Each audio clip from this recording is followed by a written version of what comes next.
Hey guys, what's up? It's Charlie here, and today we're going to be looking at 10 scary scams you need to watch out for.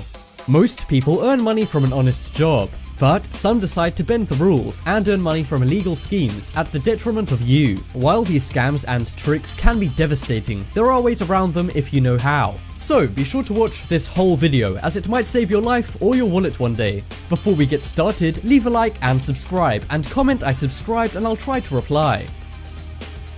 Coming in at number 10, we have ransomware. In May of 2017, over 200,000 computers were hacked by a Russian cybercrime group. The hack meant the affected computers' files were locked, and the victims had to pay hundreds of dollars for an unlock key. This caused all UK hospitals to shut down, and even disturbed companies such as car giant Renault. In fact, millions of everyday people's computers are affected by this every year. Ransomware combines two words, ransom and software. The virus is spread by clicking on a shifty website or downloading something that claims to be something else. For example, a pirated film or a piece of music. Once the download is opened, all the computer's files are locked and a sinister message is displayed. It says you must pay $300 in the untraceable Bitcoin currency. If you don't pay within 3 days, this doubles to $600. And if you don't pay up after 7 days, all of your files will be lost forever. It also says if you're poor, then contact them and you can make the payment over 6 months. How nice of them. To avoid this ever happening, avoid clicking on website links that are sent to you by unknown emails, and try to avoid downloading pirated films and music. Next up, we have fake Wi-Fi hubs. Picture this, you're out and about and you want to check an email or post a photo to Instagram. So you connect to a random handy Wi-Fi hotspot without a password. You might think it's a great thing for someone to allow anyone to use their Wi-Fi hotspot. Well, not necessarily. Some people set up free Wi-Fi hotspots that are hacked with various abilities. These include the ability to keylog, meaning the Wi-Fi owner can access all of your social media account details and even bank accounts. And if you think the hotspot is okay simply because it's called something like Starbucks or McDonald's, think again. Anyone can call their Wi-Fi networks anything, so it may not belong to who it says it does. The best advice is to ask an employee to show you which hotspot is the correct one. And if you're just out and about, avoid connecting to random free Wi-Fi hotspots. It may seem useful at the time, but it could cause havoc later. Next up, we have coin-in-car door. When you think of tools someone breaking into a car to steal possessions would use, a crowbar, baseball bat, or something like that comes to mind. But one thing that definitely doesn't come to mind is a small coin. Well, criminals have been using pennies to break into cars. The thieves jam a coin into the car's door handle on the passenger's side. They then wait for the car owner to show up and follow the owner to their destination. When the owner gets out and attempts to lock the car, the mechanism fails because the passenger door is jammed, thus giving the thief the ability to enter the car through the unlocked door. This one is easy to avoid, as you simply have to check that all of your car doors are coin-free before you get in. Next up, we have group photo offer. This scam is common on busy streets, especially photogenic places such as scenery or tourist spots. The scam is simple. The criminal waits for some people to take a selfie together, or waits for one person in a group to take a photo of everyone in the group. They then kindly offer to take the photo themselves so that everyone can be in it. After the expensive camera or cell phone is handed to them, they sprint off. To prevent this, politely say no thanks when someone offers to do this. Remember not to be too hostile though, as there are some genuine people out there who I'm sure would happily take your photo. Next up, we have crazy taxi. This scam is incredibly common at airports, train stations, or anywhere people are needing to transport non-carrying bags in taxis. In this scam, a criminal simply pulls up in a real stolen taxi or a mock taxi. They make sure to pull up by someone with a large suitcase or bag that has to be put in the trunk. Once the bag is in the trunk and the passenger is not in the car, they speed off, stealing the victim's bag or luggage. And as this is often used at airports, the foreign victims are usually confused or don't know how to get help. To avoid this, make sure you get in your taxi before your luggage does. If you want to be extra safe, book a taxi in advance instead of relying on a passing one.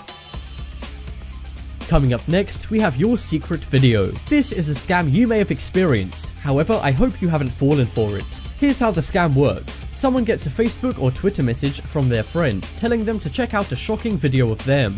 In the message is a link which when clicked downloads a virus to access everything on your computer. Not only that, the scam also sends the message onto all of your friends. This creates an infinite chain, as at least one of your friends is likely to click the link. To avoid this, simply ask your friend if it's really them sending the message. If not, don't click it, but if it was, you need to be more careful with your secret videos. Next up we have Facebook deleted. This is another popular Facebook scam. You are sent a message, seemingly by Facebook themselves, saying that your account will be deleted. The message also insists that to save your account, you must repost their message on your profile along with a link. When the victim does this, their friends click the link, causing a website to open which installs a keylogging virus onto their computers. This allows the hacker to see exactly what their victims type in, and advanced software can detect when the victims are typing in bank info, usernames, and passwords. To avoid annoying all of your friends by infecting their computers, know that Facebook would never ask you to do anything in exchange for not closing your account. And if Facebook ever was really closing down, I think we'd all know about it. Next up we have Fake Fine. This one is a common scam. And the scary thing about this one is how high the success rates are for the scammers. The scam works like this. Someone clicks on a malicious site which downloads a virus onto their computer. This opens a screen on their computers saying it's locked and they have to pay the government a fine in order to unlock it. They provide reasons like you've downloaded a movie or music illegally, or even accessed illegal images online. Because these reasons are either common things that a lot of people do, or something someone might be too scared or embarrassed to show someone else, this works well for the scammers. The fine can range anywhere between $60 to $200 and a cent in Bitcoin. To avoid this, just know the government would never charge you for a fine committed on your computer, unless they physically saw you do it or have evidence, of course. Next up is lottery scam. This scam is very common and very mean to its victims. The scam works in the form of an email. The victim receives an email saying they've won the lottery. This is often believed as many people do the lottery, including older people who don't understand internet scams. The email tells the victims to give over their bank details so the money can be paid. Obviously though, the email is just a phishing scheme and the emailer is not the lottery. A few days later, the victim finds their account wiped of any money. They usually get the money back, but it's still a huge pain and a worry. So, just know the lottery will never ask for your account details via email, no matter how lucky of a person you think you are. Next up we have Nigerian email. We've all seen it, but hopefully none of us have fell for it. In an email, someone claims to be a Nigerian prince and say they need to transfer millions of dollars to an American account. They say they'll pay $20 million into your account and then take back 19, leaving you $1 million as a thanks. This is of course not from a Nigerian prince. It's more likely an Indian or Chinese man. Thousands are employed in phishing farms to send out these emails. The criminals will either take the money out of your account. On the other hand, they may pay it in and leave you some, but this will be to money launder, an illegal practice. So watch out, or you could effectively be working as a money mule for a gang. And that comes with a 20-year prison sentence, even if you didn't mean it. And that just about wraps up this video. Check out the poll in the top right corner and you can vote for the scariest scam. But as always, thanks for watching. Check out some more videos on screen right now. Leave a like if you enjoyed, and if you haven't already, what are you waiting for? Subscribe.